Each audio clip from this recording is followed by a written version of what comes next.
Hello and welcome to Enchantment of Eternity's review for Star Trek First Contact. This video is a part of a series of videos where I review every Star Trek movie 1 week at a time.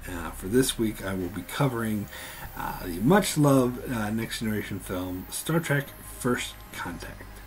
Now, I would say pretty much so far with my review of all the Star Trek movies, pretty much I've been right in line with popular opinion. Like with Star Trek the Motion Picture, there's a sizable group who love this film. It's like a cult following, but still I would say my views of that movie being bloated and boring is pretty much in line with popular opinion. And maybe with Star Trek 3 I liked it a bit more than popular opinion liked it, because I thought it was a bit underrated and I thought it's much better than it deserves. But a lot of my views in that film were pretty much in line with popular opinion. But now is the time where me and popular opinion part ways. Pretty much for the rest of the Star Trek movie reviews, pretty much me and popular opinion are pretty much strangers. Except for the next film, Insurrection, that's the one exception. I'm on board with the popular opinion there.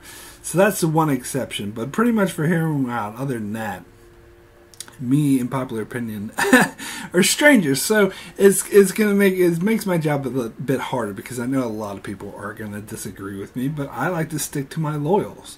Like even if I know popular opinions against me, if I feel some way about the film and I have reasons for that, I stick to my guns, state my reasons, even though I know a lot of people will disagree with me. So when it comes to Star Trek First Contact, it's generally seen as the best Next Generation film, hands down the best Next Generation film. To be honest, it's in my opinion, it's the third best. I'll get to which two I think are better a bit later. One of them I already reviewed, Generations, but the other one I'll get to a bit later. But anyway, yeah, and that is very much against. If you process of elimination, probably figured out what was the other one I like better than this, which most people will be like, up in arms and just call me crazy. But I feel very strongly about that. But anyway, I don't hate First Contact. Let me make that clear. And this is the difference, and I don't want to speak for him because he's not here, but my brother, Apkin Tomku, has his own channel. From what I understand, from what I remember talking to him, he does not like this movie, and he would say that this is a bad movie. In fact, I've had arguments with him where I was sticking up for First Contact and saying it was actually better than what he was saying. So whatever low opinion I have, his opinion is way worse. So I'll just put it out there. See, because I don't think this is a bad movie. I think it's an okay movie. I think it's good, and there are some really positives about this that I think save it and from me calling it a bad movie, because there's a lot of things about this movie that works. But there's a lot of things about this movie that doesn't work, and I think a lot of people either disagree with me on that or overlook it or just shove it aside. To me, this movie has huge structural problems. Now, let me talk about my personal experience, because sometimes I like to bring that up. Seeing this film, I did go and see it with my brother. The day it came out, we went and saw it the first showing. They didn't have a midnight showing, so we got up early, drove to the movie theater. And I remember we were running a bit late, so we were running to get to the movie theater. And I don't actually, maybe it wasn't the first showing. It was the second showing. So I'm sorry, let me correct myself. It was early afternoon. There was a morning showing that we missed. So we were running to the movie theater to try to get there because we're running late. And there was people coming out from the last showing that just got out. And this one guy even said, "Why are you guys running? It's not good." Which, surprised us. And again, that kind of goes against popular opinion. But anyway, so this came out in 1995. So I was 16 at the time, and this was during what I call, in retrospect, a lull for the Star Trek franchise. I know I got a lot of comments, people disagreeing with me, but just to me, my eyes, this was a bad year for Star Trek.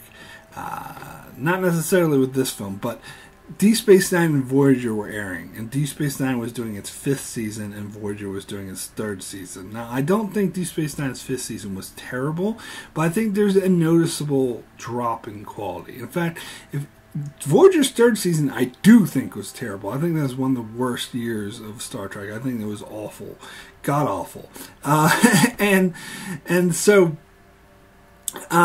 with Deep Space Nine's 5th season, it wasn't horrible, but you watch Deep Space Nine Season 5 and Voyager Season 3 back-to-back, or watch them side-to-side, and you'll notice there's it's hard to put into words, it's hard to describe how to say it, but there's kind of a dullness when compared, it doesn't have that oomph that Star Trek has, and so I think there was definitely had a lot to do with studio interference and something I like to call the Rick Berman problem.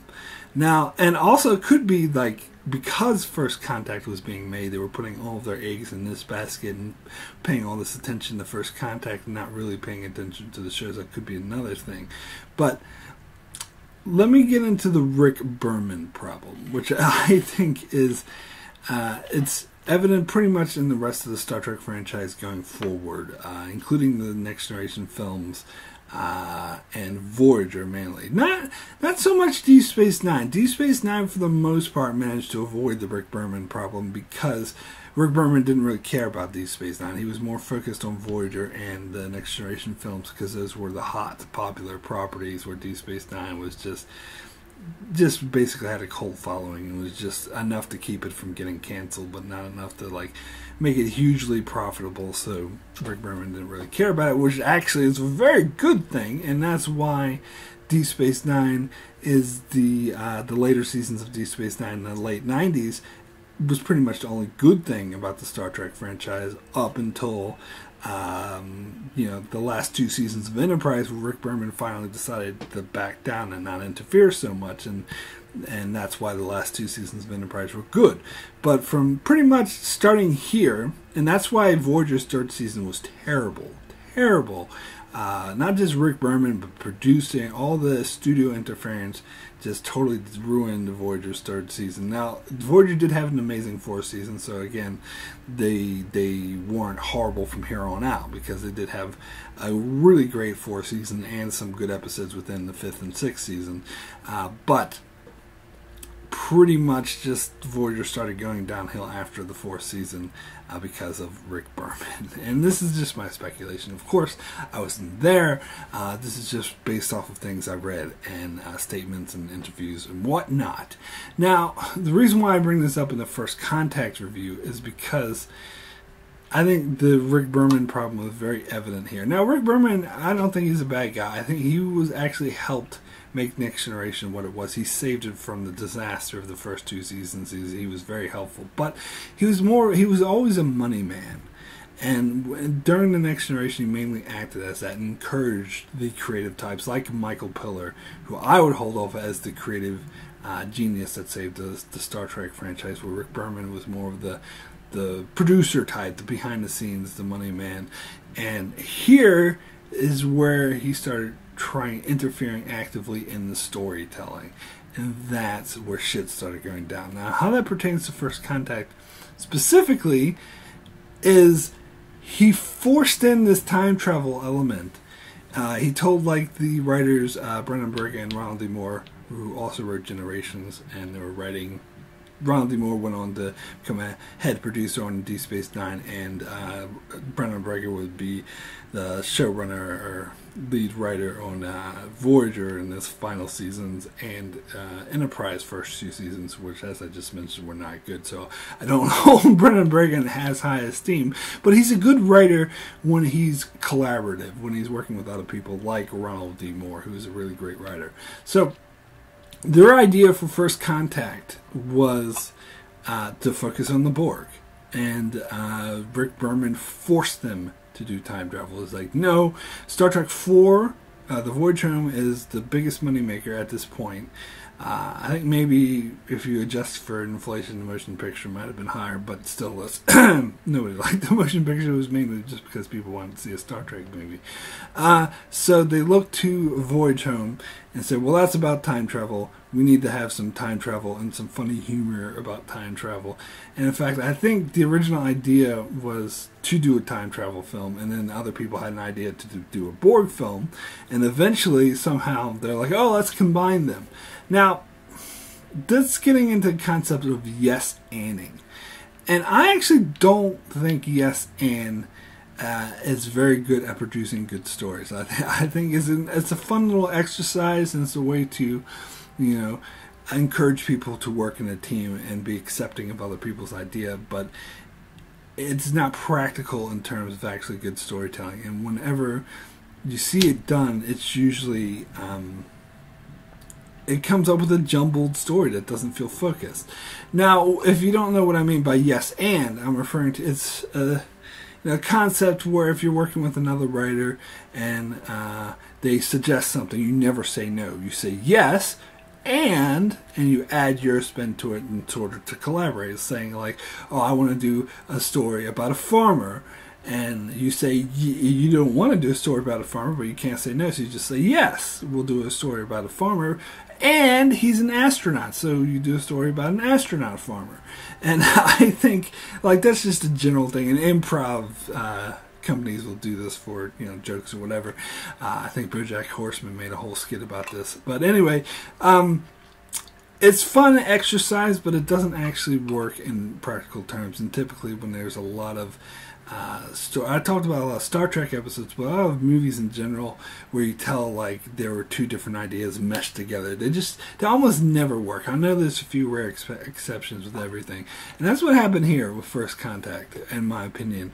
That these two elements just do not jive together, and they do feel to me when I watch this film shoved in, and they never really can gel.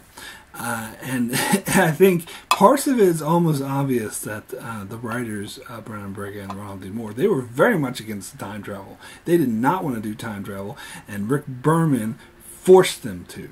And they kind of, I don't know if it was because their heart wasn't in it, or they were just doing it out of spite. I think it was more their heart wasn't in it. But the way time travel was handled in this movie was handled very poorly. And it was just rushed. It was like, here we go. Here's time travel. Who cares why? Blah, blah, blah. There we go, time travel. And I think that shows that it was forced upon them. And, of course, the other thing that Rick Berman forced on them was the Borg Queen, but I'll get to that later, because they wanted to do Ronald D. Moore and Brennan Braga's original idea, just a character story using the Borg, and there was no Borg Queen. It would just be about the Borg the way we've always seen the Borg. It wasn't necessarily Rick Berman, or more like Paramount Studios was saying, oh, we need to have a face to the villain, but I'll get to that later. But anyway, so actually, their idea sounds much better to me. It sounds like a much better, having a great Next Generation character story that's focused on the Borg without any stupid queen or without any stupid time travel. I think that would have been a much better movie, personally. But anyway, so basically this whole movie, the structure just does not work. And I once referred to it as a collection of action sequences thrown together, rather than a plot, a narrative structure or a narrative plot that flows interesting. To me, it kind of just comes off as a collection of action and comedy. Oh, here's time for some action, here's time for some comedy. It's very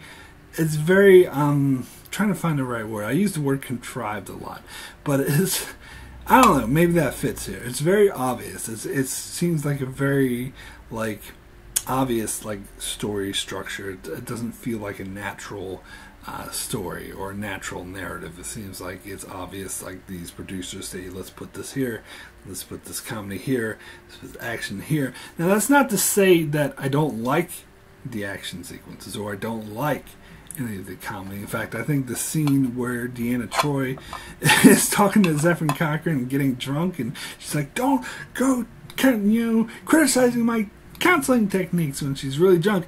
That's a good scene. That's really funny. It's actually a good use of humor, and I do like the character story that Zefram Cochrane goes through, where he he's just a flawed man, and he's greeted by all these people from the future who hero worship and think of this great historical figure, and he's just so, you know, he's just a drunk who's doing it for money. And that's a cool idea. I do like it, but and his storyline does play out, but it just doesn't jive in with what's going on with the Borg. And the whole storyline on the Borg, like, again, Picard has a great character story, which I'll get to a bit later on. But there's a lot of scenes, like the scene where they go in the holodeck, and it seems like there was very contrived, obviously. Oh, let's have this grand thing on the holodeck with Dixon Hill. And plus, the thing with that scene is Picard, like, has this setting. He's looking for Nikki the Nose, and it's the wrong chapter. So it's like, he puts on the different chapter so Nikki the Nose shows up. And you find out the only reason why he wanted Nikki the Nose there was so he could get the Tommy gun so he could shoot the Borg. That's stupid. All he has to do is go. He doesn't even need to say. Well, I guess he could set up to Dixon Hill to distract the Borg because they wouldn't know who's who. Although you think their senses would be able to tell the difference between humans and holograms, but whatever. Anyway, all Picard had to do was go on the holodeck and say, "Computer, give me a Tommy gun," and it would instantly create a holographic Tommy gun right there. You pick it up. Boom. He doesn't need to find Nikki the Nose.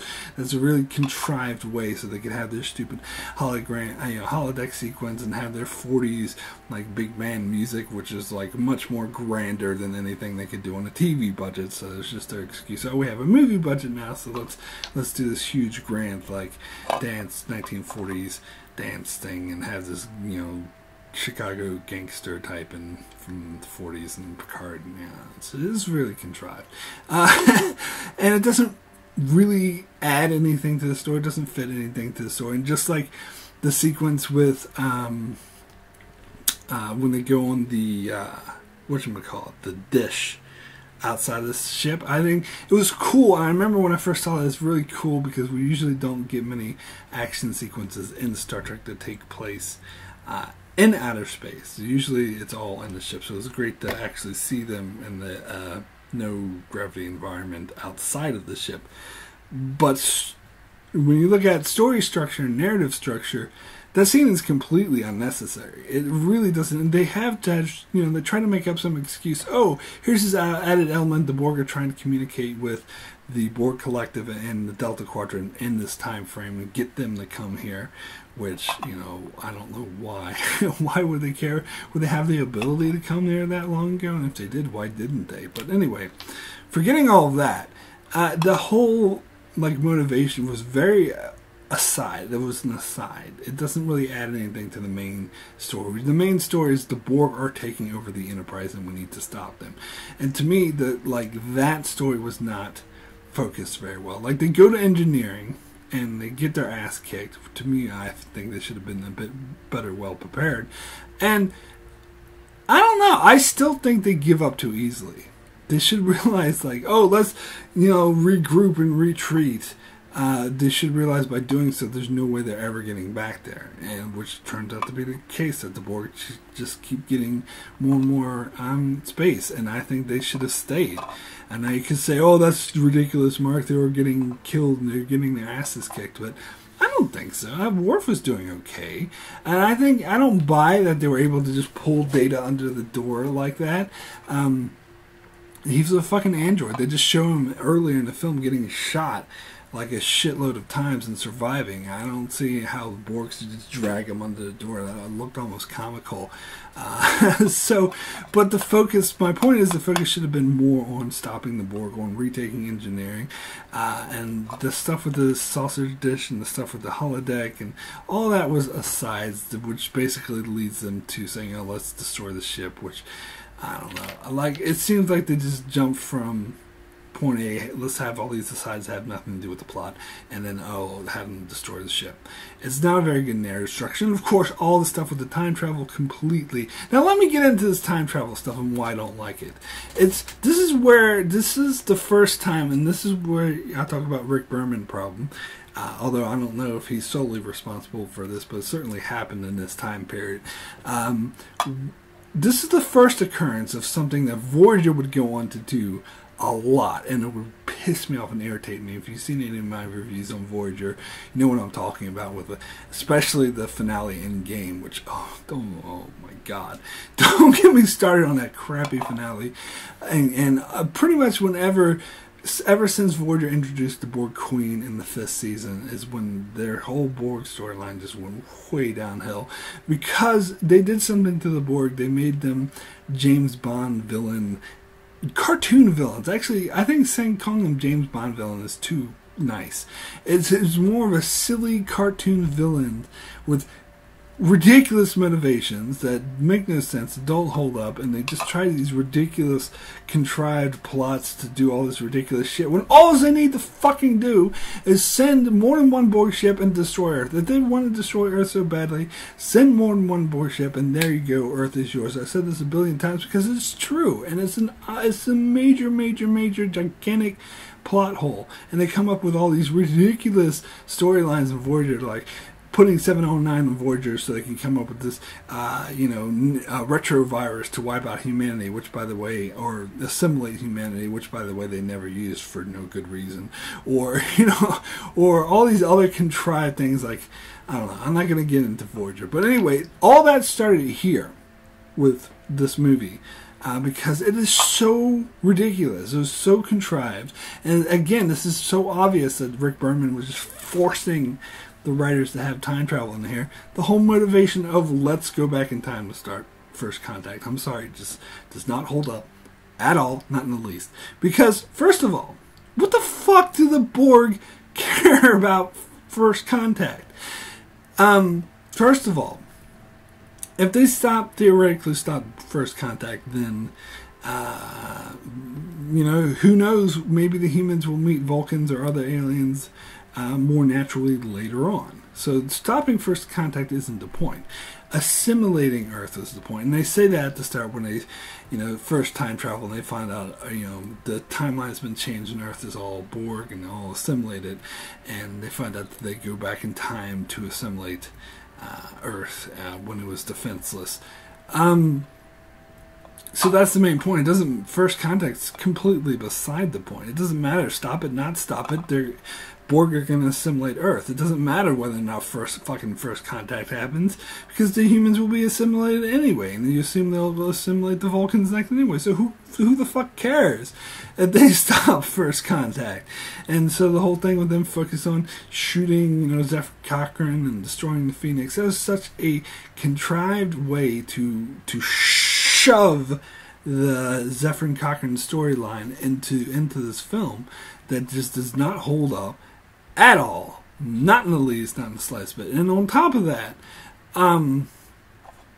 if a lot of people brought this up already, and that's because it's a very obvious thing to bring up, a very obvious, very legitimate, huge plot hole. If the Borg wanted to travel back in time to assimilate Earth, they could travel back in time in the Delta Quadrant and then go to Earth. And there you go. And if this didn't work, they tried it here with the first contact thingy, then they could do it again. What's to stop them to do it again? They have the time. Why did they not ever do it again? Why didn't they just travel somewhere near the Alpha Quadrant, then travel back in time, and then go to Earth, and they would have zero resistance whatsoever. No one would be able to stop them. Boom, Earth is theirs. See, there's just way too many issues. And this wasn't an issue with the Next Generation, with Borg, Best of Both Worlds, Q-Who. All that stuff was fine, because the Borg wasn't shown as being that motivated to assimilate Earth. And that's the other thing, is that they didn't really get into the Borg's motivation and into this film. But anyway, let me talk about, this is something my brother used to bring up a lot, and again, it's another obvious flaw with the film, is they kind of forgot to have a first act. And they had this pitiful excuse for a first act, and then jumped straight into the second act. This movie is all second act, basically. If you know what I'm talking about, typically in a movie structure, if you know anything about narrative structure, a film will, for the first on average, like 20 to 30 minutes of the film will be the first act, and that's introducing the characters, setting up the situation, getting everything in motion, setting up the character motivations and the dilemma. And then the second act is usually, to be fair, the largest chunk of the film, is where, you know, stuff starts to go awry, they have problems, the heroes get in trouble, and they have these things to, you know, have to overcome. And then the third act is the last bit of the film where they overcome their problems and they have a resolution. This film, I guess it has a decent third act, I suppose. I mean, it does have a fair third act, I suppose, but the first act is pathetic. This film is pretty much just jumps into the second act, which is how I described it. Not a very good second act, structure-wise, because it's just a series of events that don't really build off of each other. Just a series of action and comedy events that don't build to something for the most part. There's a few good character choices I mentioned, but the sequences themselves add nothing to that. And there's no first fucking act. And this is something my brother constantly, how can anyone like this movie? It's so ridiculous. Something he used to make fun of a lot, and I totally agree with him, is how to show Picard having this nightmare in the first part of the film, and he goes, and the Admiral contacts him, and it's like, oh, we have an issue. He's like, oh, the Borg. And then all of a sudden, next thing, well, there's this stupid little sequence with the neutral zone, but that's only like a few minutes long. And all of a sudden, like, Borg are attacking Earth. All of a sudden, Enterprise goes to attack them. And all of a sudden, the Enterprise destroys the Borg ship. And then all of a sudden, they're traveling back in time. It's boom, boom, boom, boom, boom, boom, boom. It happens way, way fucking too fast. And it's very bad story writing, in my opinion. And like, they pretty much did the whole, that's like the whole plot of Best of Both Worlds. Like, Best of Both Worlds, they spend an entire 45-minute episode preparing, finding out that the Borg are coming, being, holy shit, I'm scared, what are we going to do, and preparing for them to come. And then the second part, or they come towards the end of the first part, but anyway, the second part, they come and they deal with it. So, and that was like an entire, that is seen, even though I don't agree, if you know me, but regardless, it is seen as the best episode of Next Generation, and they spent a whole entire, like, hour and a half dealing with this plot. And in this film, they went through that plot in 5 minutes. Now, you could say, well, they already done it in Best of Both Worlds. Mark, you don't want them to retread Best of Both Worlds. No, and I don't. You're right. I don't want them to retread Best of Both Worlds. But they could put a different spin on it, do a different, because that's what the Borg are, really, and that's what the rest of this movie is a spin on Best of Both Worlds, but done from a different angle. And they could have done that a hell of a lot better. They should have gotten more into the Borg's motivation, more into what Starfleet is doing to prepare for this attack, more of why they're attacking, more of what Starfleet is doing to prepare to attack, more of why they sidelined Picard, more of how Picard and the others managed to fight off the Borg attack, and that all of that needed, because I'm not asking for much, really. Just give me like a 20-minute, 30-minute, the standard first act. Any decent film, any great film, like Star Wars or any film you can think of, will have a decent first act that's 20 or 30 minutes, not fucking 15 minutes, not 10 minutes, or however short this fucking thing is. It's just ridiculous. It's very bad writing, in my opinion. It's just like boom, boom, boom, boom. Fuck that. We need a first act. Anyway, and they did this so they could have times to do these stupid comedy scenes with Zefram and Cochrane that adds absolutely nothing to the narrative with the Borg, which I still say should have been focused on the Borg. Anyway, let me get into the Borg Queen, finally, because this is something I'm very... Now, I still like this movie for reasons I'll get into shortly. I know a lot of people might be thinking I hate this movie, but I don't. As I said, I actually argue with my brother that it's better than what he says. But, so I kind of forgive the Borg's Queen inclusion in this film a bit. But this set the dominoes in motion. This is, by introducing this character who I think never should have been introduced, and allowed for the Borg to be destroyed in Voyager. And was, as I said, as soon as Voyager introduced the Borg Queen, the Borg storyline became a Jar Jar Binks silly cartoonish bullshit. And basically because the whole idea of the Borg, you do not need the Borg Queen. The Borg Queen is very antithetical to the idea of the Borg, which were there. And I just watched Q Who yesterday. I did a review for it, and I said that like it has the Borg represented in that episode. They specifically said there are no leaders, and that's what makes them terrifying. There's no one person to bargain with or to trade the problems with. He said this is just a huge entity. It's like a thing that's unstoppable, which is scarier than having like a leader or a dictator or someone who's singular. And so I think it actually very, very much hurt the image of the Borg by having a Borg Queen, by having the leader. And it's just, again, the studios forced this on the writers who didn't want to do it because they wanted to have a singular villain. Well, this is a Star Trek movie. Yeah, as I said, I mentioned before that they would try to copy and rip off Khan, and they couldn't just, they should do like with Voyage Home. Voyage Home didn't have any singular villain. Like some people try to argue the probe is the villain, but it's not. It's the inciting incident. But regardless, they, ever since Generations, they had it in their mind where they want to be like Khan, so a Star Trek movie has to have a villain, which I think is actually a bad formula and led to a lot of bad movies. With this one, the Borg Queen wasn't really a Khan ripoff, and they did do a nice spin on the Khan thing, which I'll get to later, but even though she wasn't a Khan ripoff, she was still entirely unnecessary. You don't need to have a singular villain. I think that studio interference completely ruined it. And what she does in this film, her interactions with Data, even when I first saw this film, I thought were kind of boring and kind of like, again, they were just thrown in there and pushing the story aside. The story would have been better focusing on Picard, his character story, and having the action sequence actually further that instead of just seeming out of place. And the stuff with the Borg and Data, that was very jarring and out of place too. And that was kind of very unnecessary with her taunting him, and then them having kissing on screen, having sex. I remember when I saw it in the theater, everyone was like, "Ew!" I don't think it's disgusting. I just think it's silly. I think it's ridiculous. It adds nothing to the story. And okay, let me get into this whole counterpart thing. And this is something, again, Voyager would explore. I tell you, this film, even though I do like it, was like the beginning of the end for the Borg. It was destruction. It was the cartoonification of the Borg, where we find out, and I always hate retcon shit, and to be fair, this is something Ronald D. Moore is mostly guilty of. He does this a lot. This is one of the major faults I have with his otherwise great writing, is he has a tendency to just retcon things and say, actually, back in this time, this is what was really happening, and I hate it when shows do that. And that's just what they did here with saying that when Picard was the cutest, that the Borg Queen was there and they had this relationship and she was looking for a counterpart. Bullshit! Bullshit!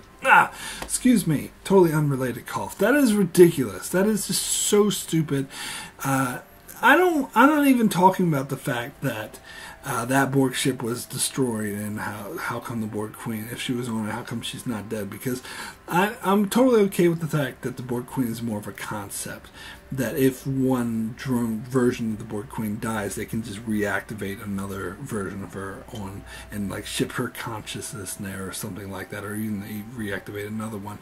That all makes sense, so I have no issue with that part of it. It's the whole thing about them needing to find a counterpart.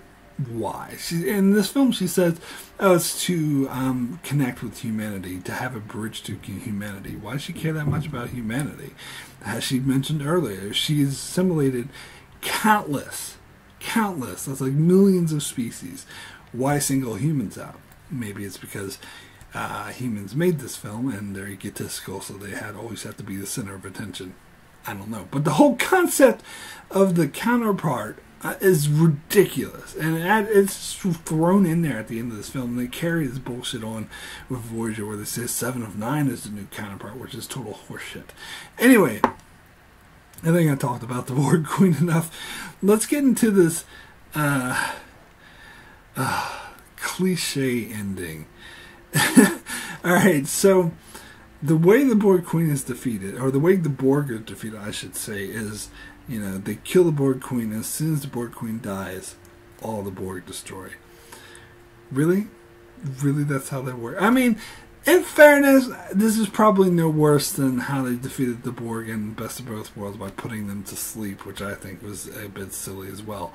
But still, like, I remember telling, I was like chatting up with the doctor at the time, and there was like, oh, what movie did you see? Oh, Star Trek First Contact. What happened? I remember I explained the plot and said, oh, they killed the Borg Queen and all the Borg died. He's like, oh, so they just killed the leader and all of them die, huh? I've seen that done a lot, and that's true.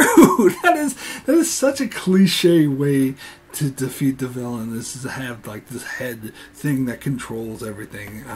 They did the same thing in Conspiracy, and even outside of Star Trek, it's done a lot. It's like a MacGuffin. It's such a easy cliche writing tool to how we can't defeat this unstoppable villain. How do we defeat them? Well, let's just have it so once the head, once the brain, once the queen, once the lead thing killed, then they all automatically just die.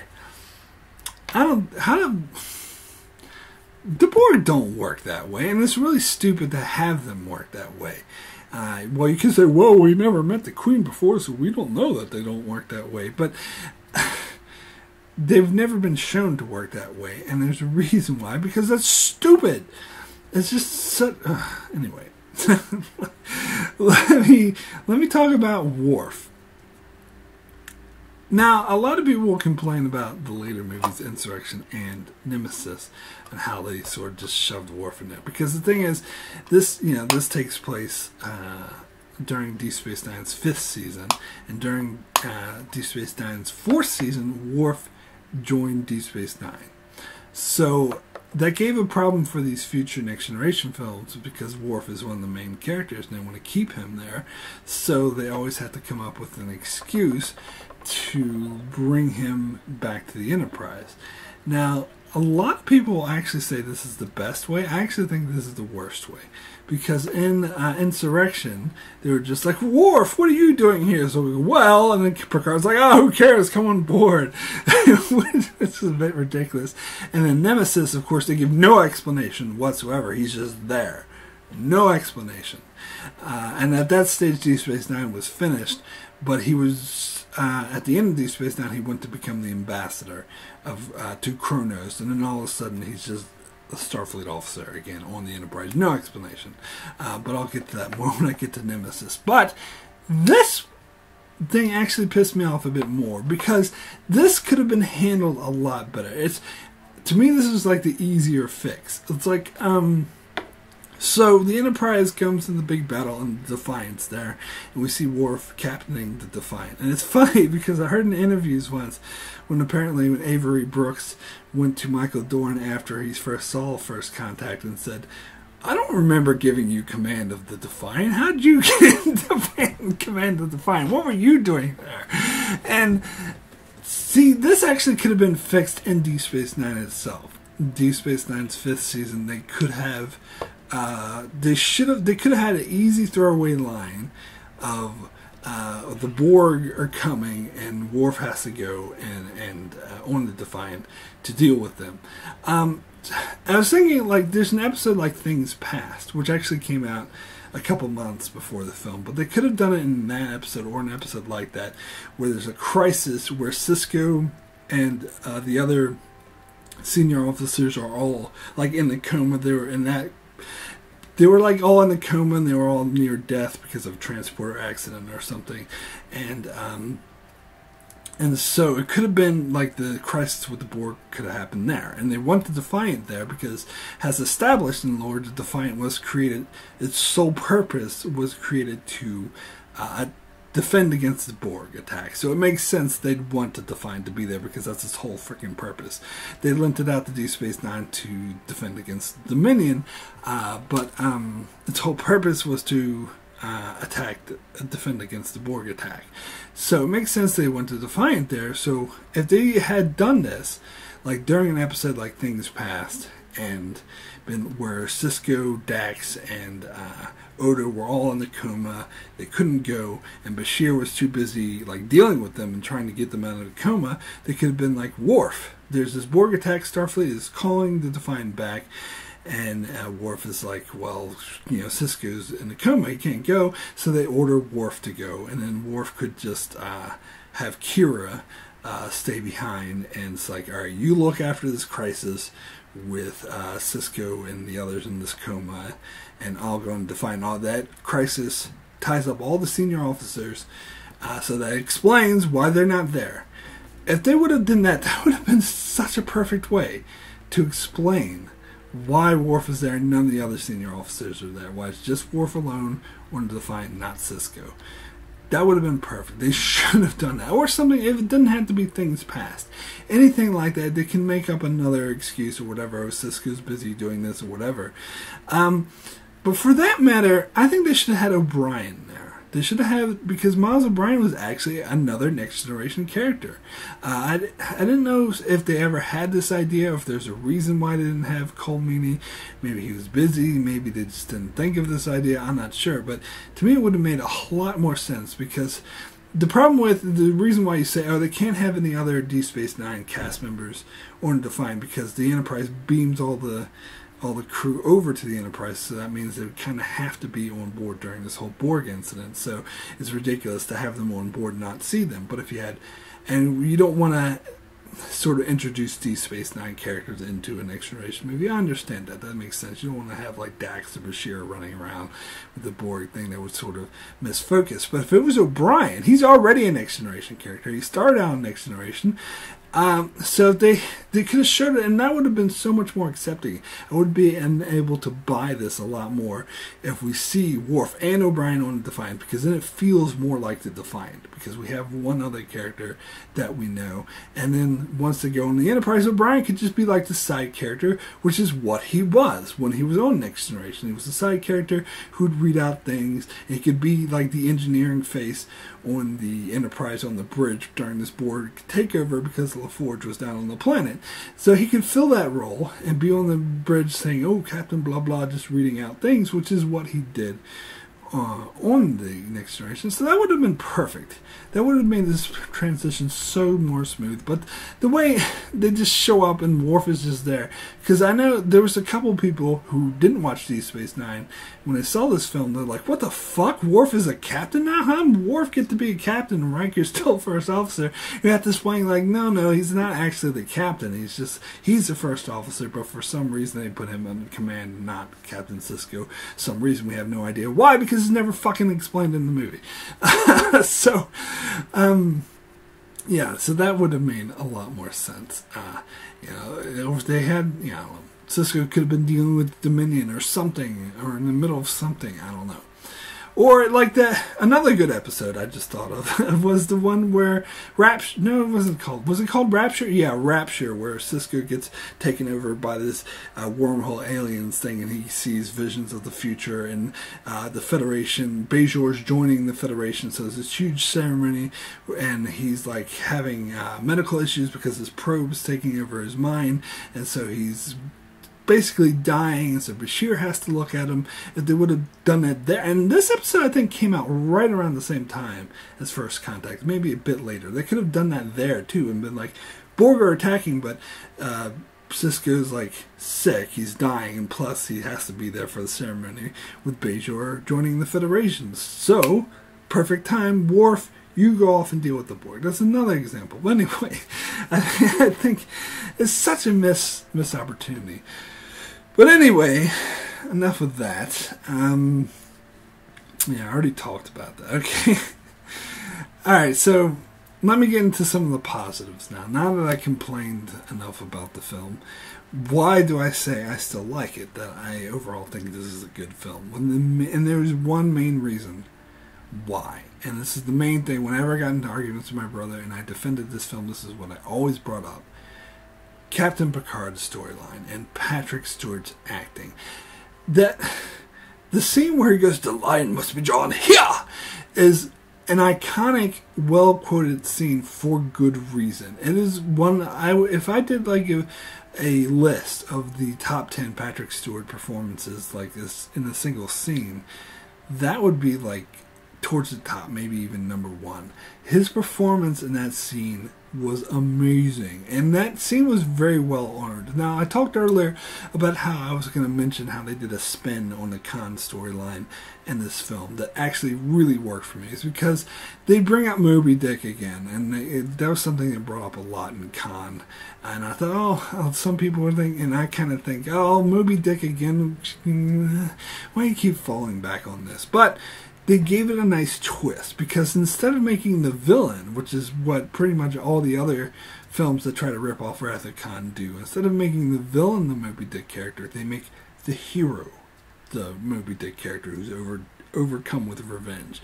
And that actually was a really great story arc, and this is the one thing that was structured well, did play out well. Like, the whole film started with him having nightmares and flashbacks to his time being assimilated by the Borg, and